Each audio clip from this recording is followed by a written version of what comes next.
back here with you. We will have our regular press conference on COVID-19. And as usual, I will ask journalists who are on Zoom to click raise hand to be put in queue. I understand that there are not many journalists calling on phone, but if there is someone, you would need to press *9. Today, we have Director General Dr. Tedros, Dr. Maria Van-Kerkhove, and Dr. Mike Ryan.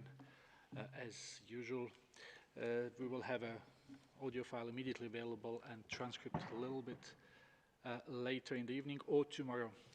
I will give floor to Dr. Tedros for opening remarks. Dr. Tedros, please.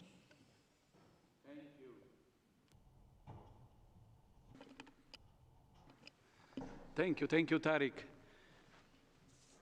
Good morning, good afternoon, and good evening, wherever you are. The COVID-19 pandemic is straining health systems in many countries.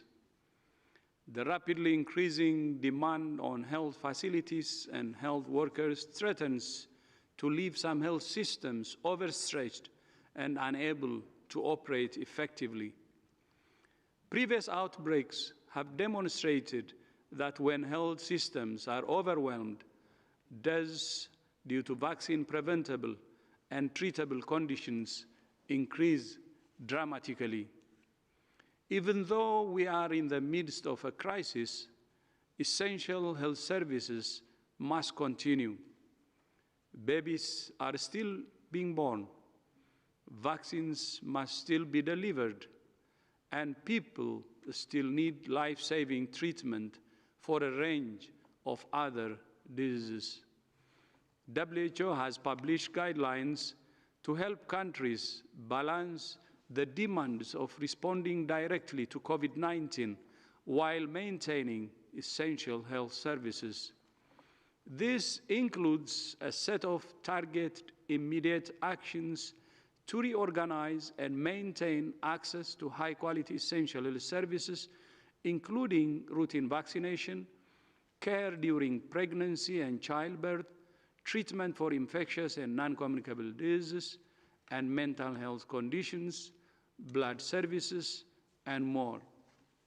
That includes ensuring an adequate health workforce to deal with the many health needs other than COVID-19. For example, we're pleased by the 20,000 health workers in the UK who have offered to return to work, and that other countries, such as Russian Federation, are involving medical students and trainees in the response. To help countries manage the surge in COVID-19 cases while maintaining essential services, WHO has also published a detailed practical manual on how to set up and manage treatment centers for COVID-19. The manual covers 3 major interventions. First, how to set up screening and triage at health facilities using a repurposed building or a tent. Second, how to set up community facilities to care for mild patients. And third, how to set up a treatment center by repurposing hospital wards or entire hospitals, or by setting up a new hospital in a tent. The manual covers structural design, infection prevention and control measures, and ventilation systems. This is a life-saving instruction manual to deal with the surge of cases that some countries are facing right now. These facilities will also have longer-term benefits for health systems once the current crisis is over. In addition to having facilities for patients, it's also vital that countries have sufficient supplies of diagnostics, protective equipment, and other medical supplies. Ensuring free movement of essential health products is vital for saving lives and curbing the social and economic impacts of the pandemic. Earlier today, I spoke to trade ministers from the G20 countries about ways to address the chronic shortage of personal protective equipment and other essential medical supplies. We call on countries to work with companies to increase production, to ensure the free movement of essential health products, and to ensure equitable distribution of those products based on need. Specific attention should be given to low and middle-income countries in Africa, Asia, and Latin America. In addition, WHO is working intensively with several partners to massively increase access to life-saving products, including diagnostics, PPE, medical oxygen, ventilators, and more. We understand that many countries are implementing measures that restrict the movement of people. In implementing these measures, it's vital to respect the dignity and welfare of all people. It's also important that governments keep their people informed about the intended duration of measures and to support for older people, refugees, and other vulnerable groups. Governments need to ensure the welfare of people who have lost their income and are in desperate need of food, sanitation, and other essential services. Countries should work hand in hand with communities to build trust and support resilience and mental health. 2 months ago, WHO published the Strategic Preparedness and Response Plan with an initial ask of $675 million to support countries to prepare for and respond to COVID-19. We're very grateful to the many countries and foundations who have contributed. More than $622 million have been received so far. And I would like to use this opportunity to thank King Salman Center of the Kingdom of Saudi Arabia for humanitarian relief for its contribution of $10 million. We continue to be encouraged by the signs of global solidarity to confront and overcome this common threat. The commitment of G20 countries to work together to improve the production and equitable supply of essential products shows that the world is coming together. And coming together is the only option we have. Unity is the only option we have to defeat this virus. Yesterday, I sent a tweet with a single word, humility. Some people asked me why I sent a single word on Twitter saying humility. COVID-19 is reminding us how vulnerable we are, how connected we are, and how dependent we are on each other. In the eye of a storm like COVID, scientific and public health tools are essential, but so are humility and kindness. With solidarity, humility, and assuming the best of each other, we can and we will overcome this together. I thank you. Thank you very much, Mr. Tedros. We will start with questions. I will remind journalists that we can take only one question per person, so we can advance as much as possible. So we will start with the Lusa News Agency. That's a Portuguese-speaking news agency. Can you hear us? Yes, can you hear me? Yes, is it Antonio? Yes, this is Antonio, thank you. Please go ahead. Well, I would like to ask a question on the issues of birth and newborn care and breastfeeding.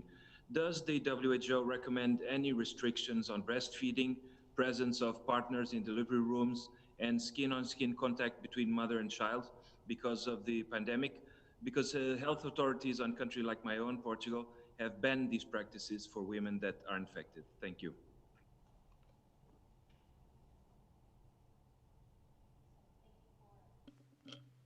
Thank you for the question. So we have recently published some guidance on clinical management of individuals who have COVID-19, which includes pregnant women and lactating women, breastfeeding women. And it is very important that women are able to breastfeed their children when they're born. There are certain precautions that need to be taken place in terms of contact precautions, but we outline the ways in which that could be done safely. Thank you very much, Dr. Van Kerkhove. I hope this answers the question. I just been told that there was a little problem at the beginning of the audio for people who were on a Zoom, so please listen to the audio file that we'll send immediately after if you have missed those few first seconds. We go to next question. Do we have Al Jazeera online? Yes, Al Jazeera here. Andy, if you can just speak a little bit louder, please go ahead. Yes, thank you. I'm Randy Munada with Al Jazeera. So I'd like to ask you with regard to the coronavirus pandemic in Indonesia, because as of today, there have been more than 1,400 confirmed cases and 122 deaths in Indonesia, which is the most of any country in Southeast Asia. What needs to be done more by the Indonesian authorities in this case? Thank you.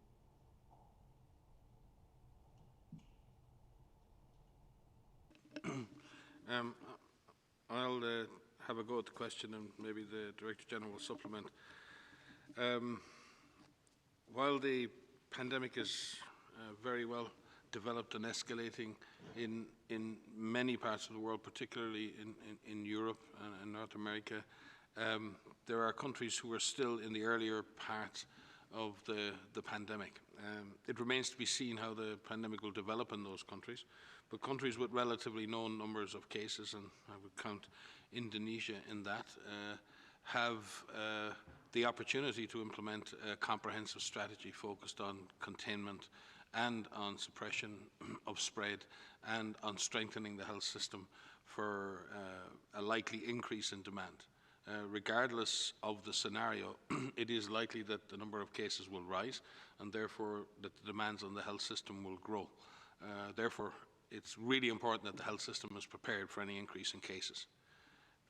At the same time, you have to put pressure on the virus. You have to go after the virus like other countries in the region have shown in Southeast Asia, going after the virus, detecting all cases, testing all suspect cases, isolating cases, and identifying contacts, following them and putting them into quarantine or home isolation is the way to go, and matching that with a strong community education and engagement approach. And this needs to be built from the communities up. So an all of society, all of community approach focused on both containing the virus where you have clusters and small numbers of cases, and where you have efficient or widespread community transmission, to be sure that the health systems in those areas are prepared to deal with what will be a large influx of cases. We believe that is what Indonesia are attempting, and we will do everything to support the government there in doing that. Thank you very much, Dr. Ryan. No, thank you. Thank you so much. I just wanted to add to what Mike said. We're working very closely with Indonesia. We had a discussion with the foreign minister and then followed with His Excellency the President, and we're aligned with what the response should be, and we will boost our cooperation with regard to the COVID situation with Indonesia. Thank you. Thank you very much, Dr. Ryan, Dr. Tedros. Next question is Mohammed from Sharq al-Awsat. Can you hear us, Mohammed? Yeah, I hear you. My question is that the United States allowed the use of chloroquine to treat the coronavirus. Will the chloroquine be effective in the treatment? And does the World Health Organization recommend the use of chloroquine to other governments? Thank you. Yep. I will begin and Maria will give some more technical detail. so that we're clear, there is no proven effective therapeutic or drug against COVID-19. However, there are a number of drugs that have shown promise, either in previous treatment of coronaviruses like MERS or SARS, in the fight against HIV, or in other situations. And there is some preliminary data from non-randomized studies, observational studies, that indicate that some drugs and some drug cocktails may have an impact. Some of those drugs may impact the length of disease, some may impact the severity of disease, and the dosages of those drugs, when they're given to what patient, at what stage of the disease, has not been standardized, and we've never had a comparison group where we've had a randomized approach to treatment with the drug or not treatment with the drug. It is very important that we continue to accelerate the implementation of the randomized controlled trials that have already begun all over the world, including the WHO coordinated Solidarity 1 trial. But there are other large-scale trials underway in various parts of the world. It's also very important that those drugs are very, very needed for the treatment of other diseases, and that we don't see a situation where people who need those drugs for the treatment of other diseases cannot access them because people are just buying them up and using them. Some countries may introduce compassionate use rules which allow physicians to use those drugs in certain situations off-label. That is a matter for national regulatory authorities. We don't encourage that if it leads to widespread use, because it will, in effect, divert drugs away from the diseases that these drugs are used for. And we really want to accelerate the trials that will give us the actual answers that we need. We also need to look at how to scale up the production of those drugs that will prove effective in the clinical trials. Priya? Thank you very much, Dr. Ryan. I will read one question that's from Today News Africa. And the question is that WHO Africa office acknowledged last week that the African continent does not have the capacity to produce respirators and ventilators at the moment.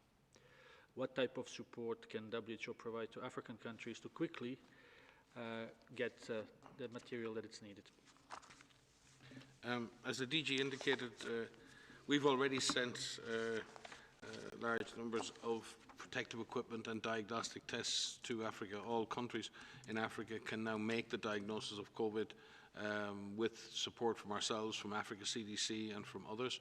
We've been working with the World Food Programme, the Jack Ma Foundation and Africa CDC to bring PPE into Africa, as well as supplies from our own stockpile which is based in Dubai. It is not enough. And you're correct, the issue of ventilators is a very difficult issue. One, because ventilators are technologically sophisticated, expensive, difficult to produce and distribute, and require very high levels of training in order to use them properly. There are lots of innovation at the moment in how we can scale up the production of ventilators and even use the ventilators that don't require a patient to be intubated. In other words, how can you support ventilation in a conscious patient? And there are all kinds of interesting solutions emerging on that front. The issue is getting those solutions to scale. But the one thing I will say from the perspective of supporting a severely ill patient, oxygen is something we need to discuss, because everybody's talking about ventilators, and that's important. A critically ill person struggling to breathe, a ventilator can be life-saving. But before that happens, what truly is life-saving is the ability of a patient to be given supplemental oxygen in order that the concentration of oxygen in their blood can be kept at a high level. Because that's what patients suffer when they can't breathe properly. The level of oxygen in their blood drops, and you'll hear people talking about oxygen saturation. It means how much oxygen is getting into someone's blood from their lungs. When someone has COVID-19, your lungs struggle to put enough oxygen into your blood. By increasing the concentration of oxygen in the air that someone breathes, you allow more oxygen to reach the blood. Every country in Africa has oxygen, and we need also to focus on getting better distribution of medical oxygen, so patients with moderate severe disease can benefit from that. We will work, and we are working with the World Food Programme. We're working with the UN in New York, and the DG has spoken to the efforts we're making to not only scale up the distribution of such equipment and supplies, but to coordinate that in a way that countries can expect a more smooth service in accessing those vital supplies. If I could just add something very briefly, this is a very good opportunity to bring more clinicians and medical professionals on board with us who are into our clinical networks, so that they can learn from and share experiences of dealing with COVID-19 patients. Not all countries are overwhelmed right now with patients. Some have very few patients. And it's time right now where we can be sharing experiences, we could be doing trainings that actually look at how patients are treated and what type of care patients who develop either moderate, severe, or critical disease could be cared for. So we could bring them on board and join our teleconferences that happen regularly with clinicians all over the world. Thank you very much, Maria. The next question is Christiana Ulrich from DPA, German news agency. Christiana, can you hear me? Hello, can you hear me? Yes, please go ahead.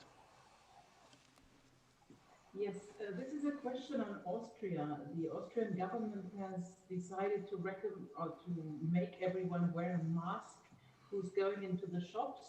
I understood from our previous briefings with you that the general public should not wear masks because they are in short supply. What do you say about the new Austrian measures? Thank you. I'm not specifically aware of that measure in Austria. I would assume that it's aimed at people who potentially have the disease, not passing it to others. In general, WHO recommends that the wearing of a mask by a member of the public is to prevent that individual giving the disease to somebody else. We don't generally recommend the wearing of masks in public by otherwise well individuals because it has not been up to now associated with any particular benefit. It does have benefits psychologically, socially, and there are social norms around that, and we don't criticize the wearing of masks and have not done so. But there is no specific evidence to suggest that the wearing of masks by the mass population has any particular benefit. In fact, there's some evidence to suggest the opposite in the misuse or wearing a mask properly or fitting it properly or taking it off and all the other risks that are otherwise associated with that. And there also is the issue that we have a massive global shortage, and where should these masks be and where are the best benefit? Because one can argue that there's a benefit of anything, but where does a given tool have its most benefit? And right now, the people most at risk from this virus are frontline health workers who are exposed to the virus every second of every day. The thought of them not having masks is horrific. So we have to be very careful on supply, but that is not the primary reason why WHO has advised against using masks at a mass population level. But I'll pass to Maria on the technical side. You may have something to add. Thanks. No, only to reinforce what Mike has said, that our recommendations are for in the community, we don't recommend the use of wearing masks unless you yourself are sick, and as a measure to prevent onward spread from you if you are ill. The masks that we recommend are for people who are at home and who are sick, and for those individuals who are caring for those people who are home that are sick. But as Mike has said, it's important that our frontline workers, who we recommend standard and droplet precautions, have adequate use of PPE, and so that we make sure that we prioritize the use of masks for those who need it most. Thank you very much. Next question from India, from Banjo Kaur, down to earth. Banjo, can you hear us? Hi, can you hear me? Yes, please go ahead. Dr. Ryan, you must be aware that India, as part of its lockdown, is witnessing unprecedented humanitarian crisis in the form of movement of migrants from one part of the country to other. I do understand that you do not like commenting on individual countries, but this is an unprecedented humanitarian crisis. So what would be your advice to our government? And second question, it's not a question, it's just a clarification. None of the situation reports given by WHO says community transmission is happening in any of the countries, while we do know it is happening. So could you please clarify on that? Can you just repeat the second part of your question? I said the situation reports which WHO gives us every day, there are countries and the stage of transmission mentioned against those countries. Against none of the country there is mention of community transmission, while we do know that some countries are witnessing community transmission. So could you please clarify on that? Yeah, I think we'll go back and look at our websites and see if the situation there.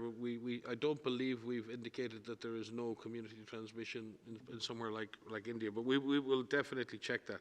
But going back to, I think, what is the more important part of your question, which is the impact of lockdowns. Movement restrictions in any situation are very, number one, need to be taken very carefully, and two, obviously, regardless of their intent, are very difficult to accept by communities and by others, because people need to move and want to move for family reasons, for economic reasons, and for many other reasons.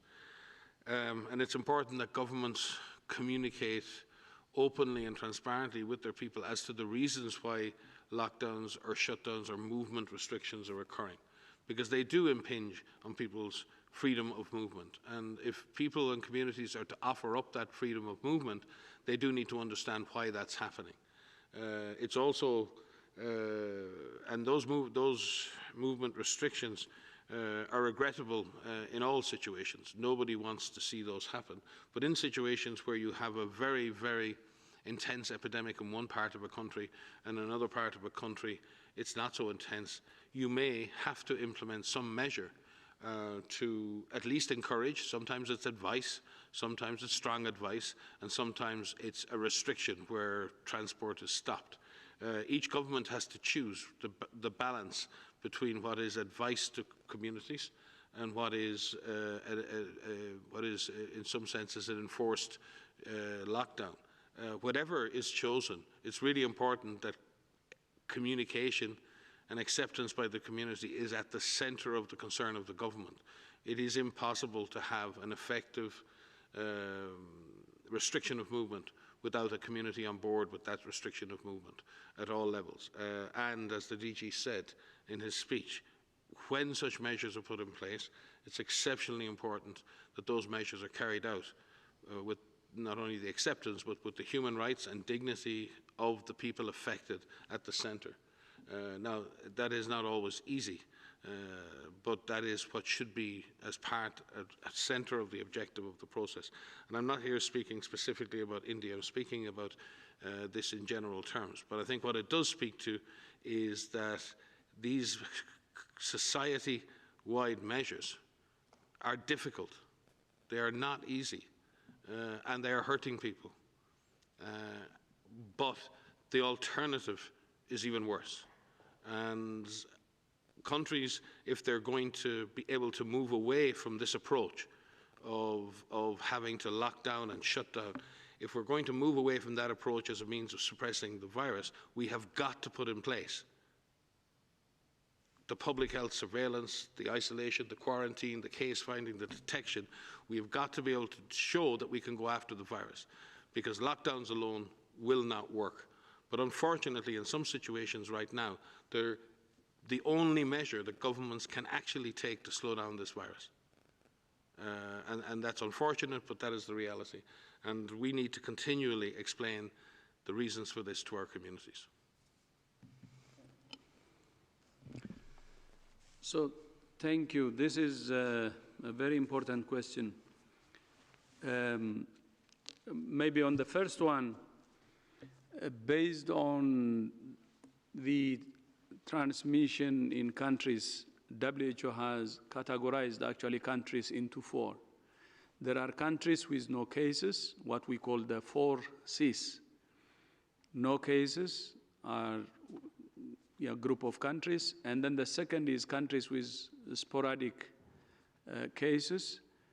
And the third is cases, countries with clusters of cases. And the fourth is community transmission. And we have now a number of countries with community transmission.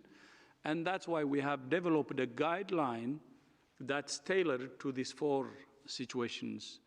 And please check our website and you will find the 4 C's and the 4 categories and what should be done based on this. But we have community transmission in many countries, and we have said it many times.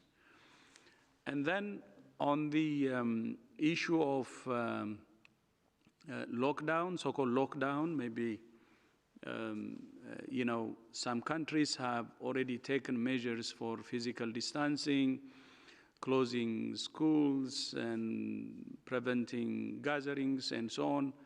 That can buy time.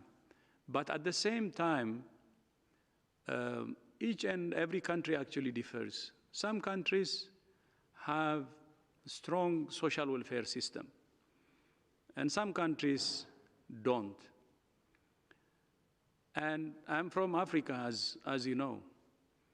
And I know many people actually have to work every single day to win their daily bread. And governments should take this population into account, okay? If we're closing or if we're limiting movements, what is it going to happen to those people who have to work on daily basis and have to earn their bread on daily basis? So each and every country, based on its situation, should answer this question. We're not seeing it as an economic impact on a country, as an average of GDP loss or you know, the economic repercussions. We have to also see what it means to the individual in the street. And maybe I have said it many times, and I come from a poor family, and I know what it means to always you know, worry about your daily bread. And that has to be taken into account, because each and every individual matters, and how each and every individual is affected by our actions has to be considered. And that's what we're saying. It's about any country. It's not about India. It's about any country on earth. Even the wealthiest country on earth can have people who need to work for their daily bread. No country is immune. Each and every country has to really make sure that this is taken into account. Thank you very much.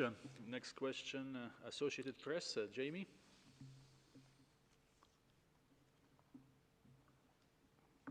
Hi, can you hear me? Yes. Great, good afternoon. My question has to do with the situation in some European countries. We've seen some signs that countries like Italy and Spain may be sensing that they are reaching the peak, and that I believe the UK also mentioned, some experts there, or one expert there mentioned that they may be nearing a peak. I'm just wondering if you have any estimates. I know that, Mike, you said on Friday that there's no way to sort of see the end of this, but what about peaking? Do you see any signs of peaking within Europe? Thanks. If you just look at the extent of transmission in those 3 countries you mentioned, they're we wouldn't compare them to Korea or to Japan or to Singapore in terms of their situation. They have much more extensive problems. And then if you compare them to what happened in China, and specifically in Wuhan, which was the most intense epidemic, we did see, rather than basing this on modeling, let's base it on experience, right? We saw what happened in Wuhan after the lockdown. And not only did they do that physical distancing and put people in their homes, but they continued to look for cases. That's the essential difference. They continued to detect cases and isolate all cases, including mild cases, away from their families. But let's assume they've done that. What we saw over a period of days, and I think you were one of the people who asked the question during the Wuhan event, do you think this is stabilizing? Is it going down? And for a number of days, we said, well, we can't tell, and it went up and down and up and down. So what we're likely to see, if you imagine the lockdowns and the stringent measures that were put in place are now in place for between 2 and 3 weeks in Italy at different levels in different places.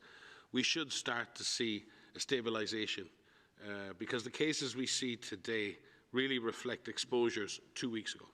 So the cases you see today are almost like historical, in the same way when we're told that we're looking at galaxies through a telescope, that we're seeing light from 1 billion years ago. We're seeing a reality that existed before. When you count your cases on a daily basis in an epidemic, it reflects a reality of transmission and risk 2 weeks before at least. So in that sense, what we see today is what happened 2 weeks ago. And what we hope to see is those numbers stabilizing, which will reflect the fact that exposure started to drop over time. And some countries, as I said on Friday, have seen that through the number of contacts per case. When they've continued to look for cases, they've still done contact tracing. And what they've found through the physical distancing measures and the stay-at-home orders is the number of significant contacts per case has dropped from the 20s to 15, to 12, to 10, to 8, to 4, which means less people have been exposed to that case than would have been 2 weeks ago, which shows people are distancing. For whatever reason, they're distancing. So there are less people at risk from any individual case. If you get those cases out of the community quickly, they'll expose even less people. And that's how you get ahead of an epidemic. So do we hope that Italy and Spain are nearly there on that? Yes. But the way you stabilize and then move to zero, and I think everyone's talked about the curve up, and everyone talks about the stabilization. The question is, how do you go down? And going down isn't just about a lockdown and let go. To get down from the numbers, not just stabilize, requires a redoubling of public health efforts to push down. It won't go down by itself. It will be pushed down. And that's what we need countries to focus on. What is the strategy now to put in place the public health measures that will push down the virus after those measures may be released? And then how do we take care of people better in a clinical environment to save more lives? So yes, potentially stabilizing, and it is our fervent hope that that is the case. But we have to now push the virus down, and that will not happen by itself. And if I could just add to that, what I was going to say, which Mike has just said, is we need to focus on the now. We need to focus on what must be done now to get us out of this. And there is this, I understand completely the desire to want to know when we will reach the peak and when we will start seeing that decline. But that will not happen on its own. These physical distancing measures, these stay-at-home measures have bought us a little bit of time, a little window of time. And that short window has to be used appropriately so that we get systems in place to look for this virus aggressively through testing, through isolation, through finding contacts, through quarantining those contacts, through caring for further patients, because we will still see patients, and many patients are still going to require need, to support other countries that are going to go through this. So the focusing on what we do now is absolutely critical to make sure we use that time wisely, we use that time effectively, so that we do, once we do reach that peak, that we continue to push and suppress that virus down as quickly as possible, but still be ready to find additional cases should they show up. What we've seen in a number of countries in Asia, and that where they've brought this virus down, they've brought transmission down, they're now seeing repeat introductions from outside of their countries. They have not let their guard down. They are still aggressively looking for those cases as they come in and suppressing it so that it doesn't start again. So we need to focus on the now. We need to use our time wisely, and that is to aggressively find this virus and care for our patients. Thank you very much. Next question is from Nippon TV, Atsuko. Atsuko, can you hear us?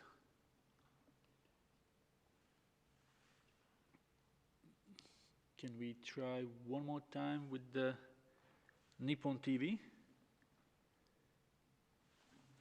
Okay. That's okay. So let's go to Jim from Westwood One. Jim, can you hear us? Yes, thank you very much. Very good afternoon to you. I would like to clarify a little bit on the chloroquine issue in the U.S., and it should be important to point out that the FDA hasn't approved it for wide prescription by doctors, but only in a hospital setting, and the doctors there can only get it from the national stockpile. But my question is, what exactly was observed with chloroquine or hydroxychloroquine that could lead to the possibility of it being used to treat COVID-19 in a hospital setting? And what do you mean exactly by randomized testing as opposed to non-randomized testing? If you could answer those, I'd appreciate that. Thank you. Maria will supplement. I mean, there was somewhat people will describe as in vitro evidence, evidence in the lab that the drug was active against the virus, but any number of things are active against viruses. Chlorine is active against viruses, but other things are active against viruses. The question is whether they're safe and effective to put in a human body, and whether they will be absorbed and processed in a way that the virus can be attacked and not the body.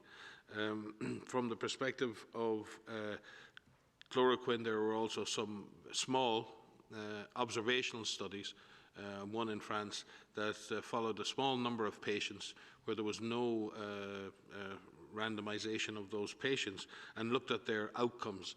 Patients were admitted at different stages of illness, and the outcomes that were really focused on was the length of illness. And the observation that was made was that people, length of illness or length of hospitalization or length of significant symptoms was reduced. No one here is talking about cure. No one here is talking about taking a magic pill and all of a sudden you recover from COVID. Everyone's looking for therapies that will shorten the disease illness, will prevent people going from moderate to severe, and will prevent those that are critical dying. And drugs act in different ways. Some drugs may actually prevent the virus replicating early in the disease and therefore shorten the length of the illness and reduce the progression to severe disease. Once the disease is very well established and in a later stage of the disease, a lot of the damage that's being caused by the virus has not necessarily been caused by the virus itself, but all of the secondary effects, the inflammation, the drug or the organ failure and other things that happen. So a lot of antiviral therapies are focused on getting a person with the disease treated at an earlier stage of disease. And if you look at a lot of the anti-flu medications like Tamiflu and others, their main benefit that has been found for those, again, has been shortening the course of illness. With regards to randomized control trials, the importance of having a control group is to have a comparison and then be able to stratify your patients, because if I have a drug and I treat a very severe patient who's of an older age with the drug and that person dies, does it mean that that drug didn't work?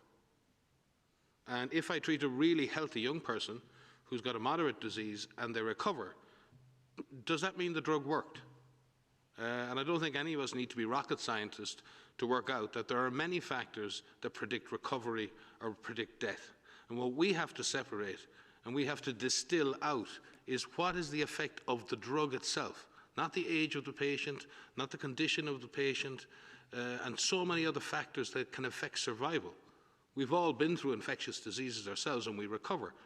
Is that because we get out of one side of the bed or the other? No, we wouldn't assume that that was affecting the outcome of the illness. There are many natural things affecting illness outcome, including the hard work of doctors and nurses in supporting the patient and preventing organ failure and ventilating the patient. So the difficult thing at this moment is distilling out the specific effect of a drug in a complex illness. And that's what we're trying to do with the randomized control trials. And that's why we need so many patients in those trials across many countries, many age groups, genders, many phases of the disease, and many levels of severity. And then we can break out what is the actual effect of the drug on the outcome of the disease. Only to add that there are a number of clinical trials that are ongoing. Mike has described the French study that I'm aware of as well. But there are a number of clinical trials that are ongoing that look at chloroquine, that look at a number of other therapeutics. And on the one hand, it's incredible to see this acceleration of research and development and this focus on the evaluation of therapeutics for COVID-19 patients, which is building upon a history of other respiratory pathogens that have plagued us. But the challenge is that many of these clinical trials are small in size, which makes it very difficult to draw any conclusions, which is why it is very important that we have these larger trials, these multi-site trials, the Solidarity trial that WHO is running, to be able to have enough cases to be able to get an answer to which drugs work safely. Thank you very much. We have time for one or two more questions, so I'll try with Bloomberg and Naomi. Naomi, can you hear us? Hi, yes, I can. Thanks for taking my question. Wanted to ask, we've seen some different approaches to quarantine in China and in European countries, with group quarantine used to good effect in China. Do you think that home quarantine will be as effective anywhere for people who are positive, or would central quarantine be needed in order to have the same success that China had? Hi, yeah, so we get our terms right and we can explain ourselves properly. We tend to use the word isolation for someone who is a case confirmed. We tend to use the word quarantine for someone who's at risk of being a case, usually a contact. So on that basis, we advise that all suspect cases are tested and all suspect cases are isolated in an appropriate medical facility. I think nobody disagrees with that, where the capacity exists. When we come to contacts, it very much depends on the context and the intensity of the epidemic at any given moment. In low incidence areas where there are sporadic cases or clusters, we advise that all contacts should be quarantined. Ideally, that quarantine should occur in a place other than the home. And for this reason, one, because if that person gets sick, they may already have infected their family. But that's not always possible. So at least quarantining contacts at home with good health advice about not transmitting disease if they become sick, and with regular monitoring of that individual, is an option for countries. It is difficult to do that in the middle of intense transmission, where you might have hundreds of thousands of contacts because you're having thousands of cases a day. It is difficult to deal with that. So home quarantine of contacts is acceptable with appropriate information, education, and more importantly, a very rapid system of getting those people out of their homes if they become sick. I listened to the president of Singapore this morning, and he had a conference call with the Director General, and the clarity of that in Singapore, that ability not only to isolate cases, but to rapidly detect illness in the contacts and remove those contacts should they become sick, was a central part of that. And as he said, they're using apps now to do that. They're testing apps, but they didn't do it with apps in Singapore. They did that with community workers, with public health workers, visiting the houses, checking on people, checking their health status every day and saying, how are you? Have you got a fever? Have you got a cough? And if a contact has developed a cough or a fever, they were taken immediately for testing. So yes, we need the information technology tools. They help. They are not the solution. Right now, we don't have an alternative to what we would have considered in the old days boot leather epidemiology. Public health practitioners, doctors, nurses, community workers working with communities to detect cases at community level. And the most likely person to become a case is someone who's been a significant contact of another case. And at the moment, in most parts of the world, due to lockdown, most of the transmission that's actually happening in many countries now is happening in the household, at family level. In some senses, transmission has been taken off the streets and pushed back into family units. Now we need to go and look in families to find those people who may be sick and remove them and isolate them in a safe and dignified manner. So that's what I was saying previously about the transition from movement restrictions and shutdowns and stay-at-home orders can only be made if we have in place the means to be able to detect suspect cases, isolate suspect confirmed cases, track contacts, and follow up on the contact health at all times, and then isolate any of those people who become sick themselves. Thank you very much. As we try to have a variety of different outlets being able to ask questions, we don't have quite often sports outlets, so I will call on Diane from soccer.com. Diane, can you hear us? Yes, I can hear you. Can you hear me? Yes, please go ahead. Hello? Yes, please go ahead with your question.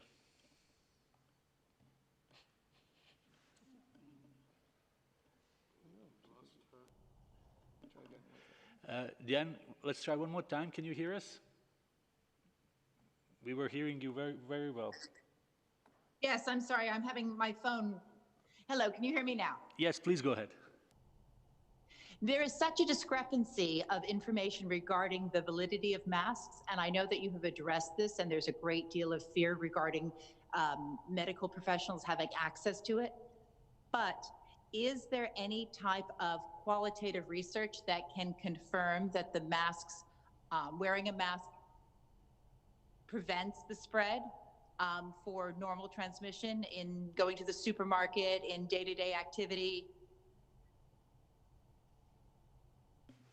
I can start, and perhaps Mike or the DG would like to supplement. So this is an area of very active research. There's a lot of use of masks globally for different diseases, for influenza, for other coronaviruses, for this particular outbreak. But there isn't a lot of quantitative analysis of this. And what we know works, we know that people who are sick and they stay home, that works because that prevents them from spreading the disease to someone else. We know that washing your hands works because we know that or using an alcohol spray scrub, because that will remove the virus from your hands. We know that physical distancing works because that removes the opportunity to spread that virus from one person to another. We are working with a large group of people across the globe in our IPC specialist networks to look at the use of masks in various settings. First and foremost in healthcare facilities, so that we could better understand how PPE was used by healthcare professionals as they treated patients, in which types of departments they were working in, under which types of conditions, the severity of those patients. That's the real focus of a lot of the research right now to ensure that we protect our healthcare workers. So we are working with a number of groups across the globe. As those results become available, they will be published, they will be scrutinized, they will be evaluated by us and our partners to make sure that we are putting the best evidence forward and the best evidence-based guidance forward. And I will take one more question because I've been getting messages, and obviously we apologize to all those that will not be able to ask their question today, but we will have opportunity this week. So I'll call on Gabriela Sotomayor to ask her question. Gabriela, please. Thank you very much. Thank you very much, Tarek, for taking my question. Dr. Tedros, on testing, there are some countries that I think that they are not listening exactly. I mean, the message, they are not receiving the message. So just to clarify, because some countries are saying that it's useless to test. So in a country, for example, in a country when you have 1,000 confirmed cases and 2,500 suspected cases, how many tests do you have to do? I mean, just to have like a number or something, an estimate. Thank you very much.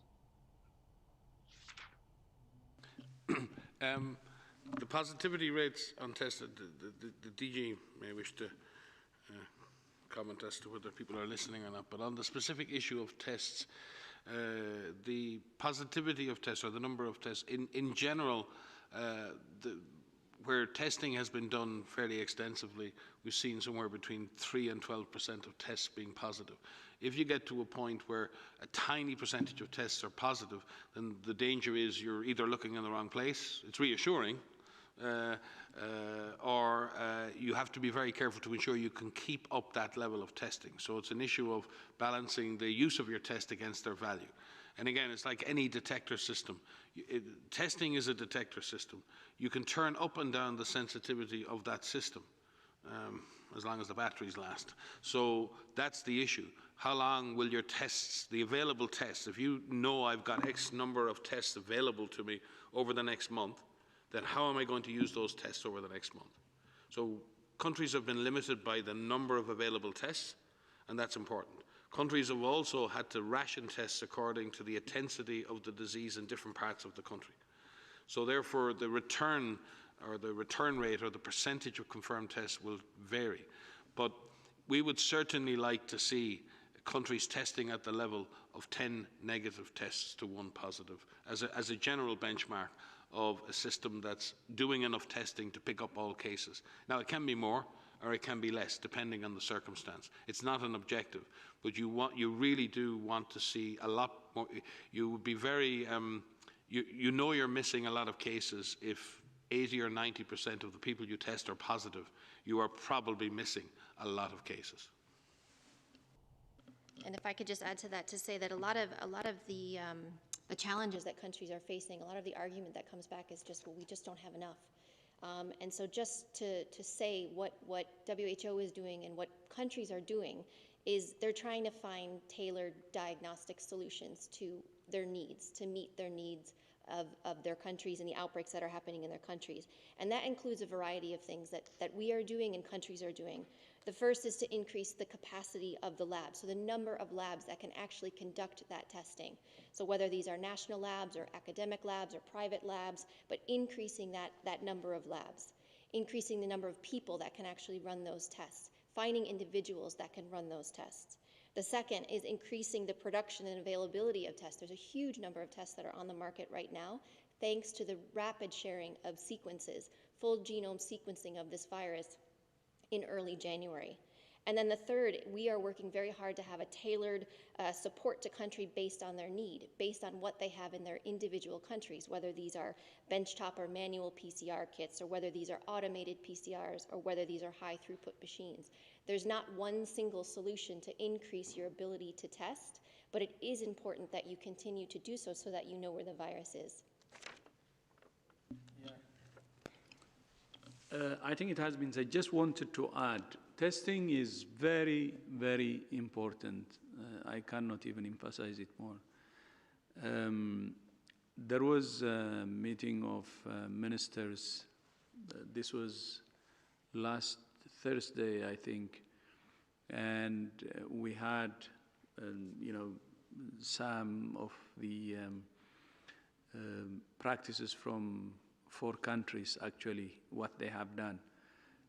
The common factor in all 4 countries was the testing. Testing is important to understand the status of an individual, but testing is also important to see what the situation looks like. For instance, from the presentations of the 4 ministers, we saw that when they test, they go back and check those positives, how they got the infection.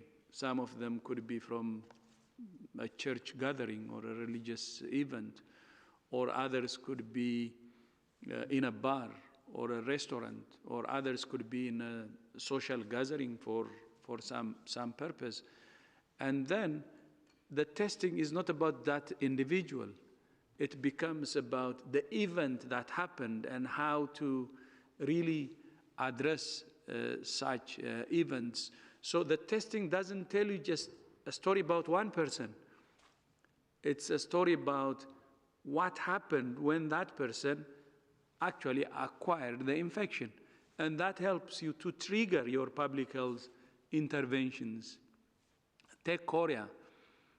When it started, the community transmission, it was actually in a religious event. And thousands of people ended up being infected in one gathering. Another important event was, another important lead was in a hospital. So one was the religious event and the other one was a hospital where they saw a very intensive transmission, and how then they mobilized their public health intervention to address not only that, but also other clusters. So without knowing, without testing, it's like moving blindfolded. So testing can help us not only to know the status of individual persons, but to know also what's behind it and take public health measures. And that's why we're saying testing is very important. And from testing, you can do the contact tracing. From there, you can also do the isolation.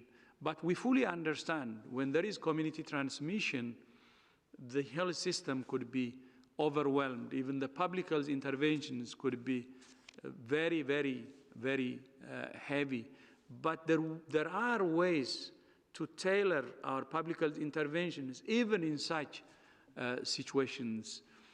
And the isolation may not necessarily be in a hospital or health facility. It could be in a community facility. Many countries have very innovative ways of isolating because their health system was overwhelmed and they had to actually look for community facilities. And then the last resort is when they couldn't do that, and when they have a number of cases and when there is community transmission, then some of them resorted into isolation in their home, and separating their bedrooms and separating the utensils they use. But then let's be practical. Okay, you can have your own bedroom, or you can have your own this or that to isolate yourself and to take all the precautions you need. But if it's in a developing country, for instance, where I grew up, if it's a one room where there is a big family, like 5 or 7 people in one room, how do you implement that? And then that's why we say we don't have a one-size-fits-all solution. And the solution should really be tailored to the situation of each and every country. So how do you implement isolation in a situation where a single family, a big family, is living in one room or 2 rooms, and isolation is not possible at all? So that's why we say one-size-fits-all solution cannot happen. And each and every country knows its situation in terms of COVID situation. It knows its own social and other factors, and it knows what solutions it has at hand to have a successful public health solutions.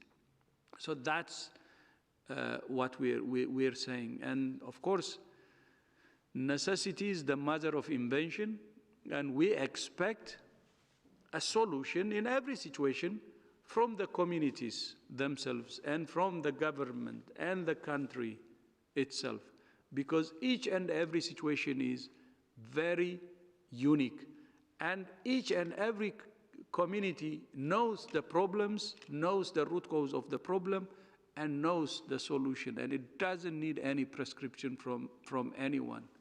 The general guidance we give can help you to really get solutions in your own way. The most important thing is, how can we trigger the human spirit in unison to address the problem that we are facing in each and every community? Thank you.